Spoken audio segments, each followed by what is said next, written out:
Hello everyone and welcome to my channel. Today I'll be doing a pastel chalk drawing. It is of the life cycle of a butterfly, more specifically the monarch butterfly. As you can tell, I've drawn all the stages of its life cycle, and I've also included a couple of other butterflies that are native to New South Wales. Anyway, let's get into it. So for this project, I'm using Monyo pastels. I'm not sure if it's Monyo or Mongio, but I'm pretty sure it's Monyo. It's a Korean brand, and this is the 64 pack. And they're gorgeous, vibrant colors, so I'm very excited to use it for this project. This is the first time that I'm using them.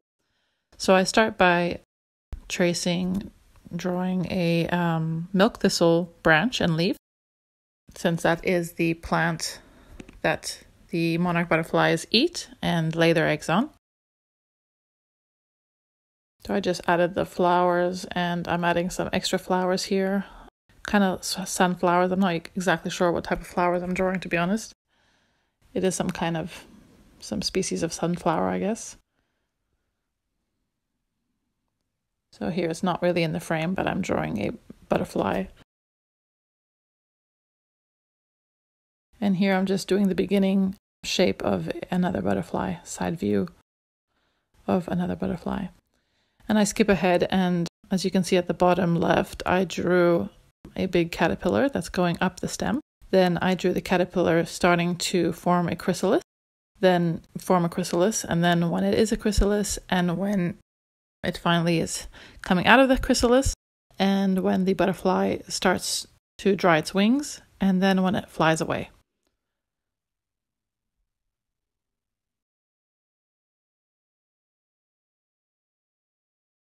Then I start doing the background. It's a lot of smudging, and I just love this part. It's very relaxing to me. I'm adding all these purples and pastels. I would have preferred if I had added white first initially and then added the colors on top of the white, because I think it would have stood out more than it ended up doing.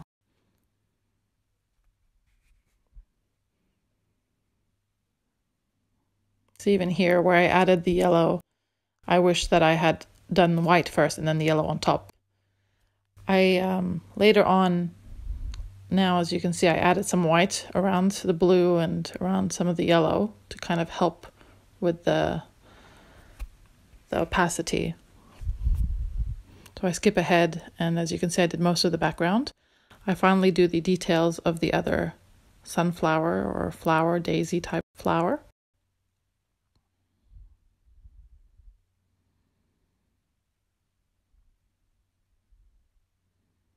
Then I start using various greens and yellows to make like a blurred background effect.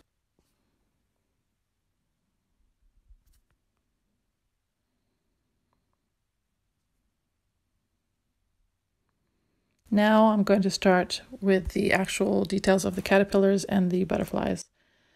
So here for a monarch caterpillar, it's basically all stripes. And so I just get a kind of greeny, yellowy color, and white and black. If you look at a monarch butterfly caterpillar, you see that it actually has kind of like those antennas at the back and at the front. Maybe it's some kind of decoy, I'm not exactly sure. So here I'm doing the caterpillar starting to form a chrysalis and shedding its caterpillar skin.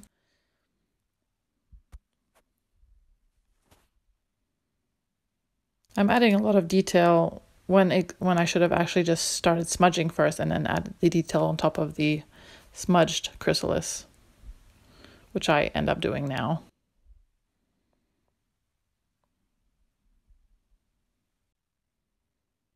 So when a caterpillar first forms its chrysalis, or the monarch butterfly more specifically, forms its chrysalis, the chrysalis is kind of like this bright yellow lime color. And on the day that the butterfly comes out of its chrysalis, the chrysalis is actually, it's kind of like see-through, and you can see the colors of the butterfly through the chrysalis. So now I'm doing the butterfly just emerging from the chrysalis, so it's still upside down and it's still halfway in, halfway out.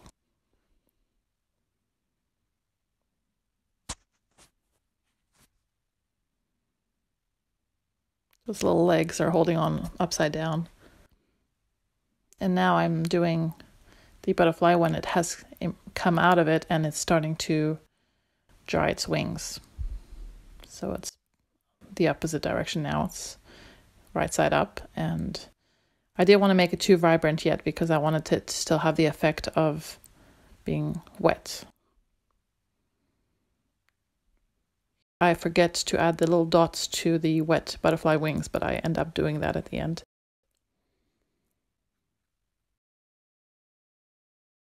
And so now I'm tracing around the edges of the monarch butterfly.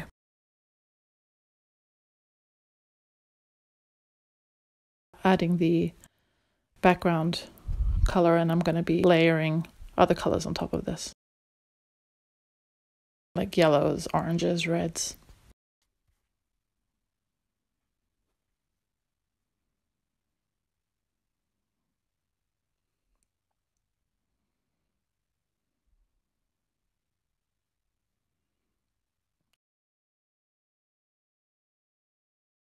So I'm just adding the butterfly wing veins. I kind of like the effect of it not being smudged, but I smudged it anyway.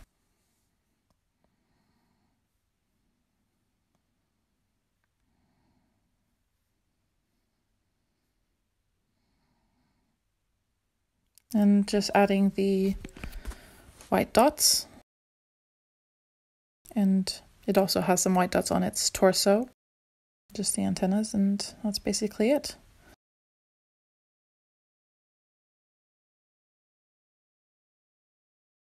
Moving on to the next butterfly. This is, what is the name of this one? I completely forgot. I know that the breeds that have that kind of like extra tail thing on their lower wing, on their hind wings, is called swallowtails. It's some native breed.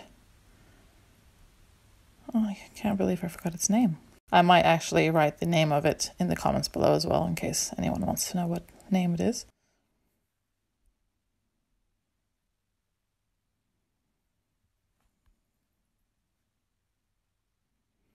It had, in the image that I was looking at, had this very faint blue shimmers in the black part of its wings, but I'm not sure if that was just the photograph or is that the actual, what the actual breed has. So I didn't want to make it too pronounced in case it wasn't accurate. Now here I'm doing a blue banded butterfly that's also a native species to New South Wales. And I was having some difficulties because the image that I had as a reference was actually a side view image and not a top view image. So I was kind of confused and improvising the pattern a bit while still trying to keep the colors accurate.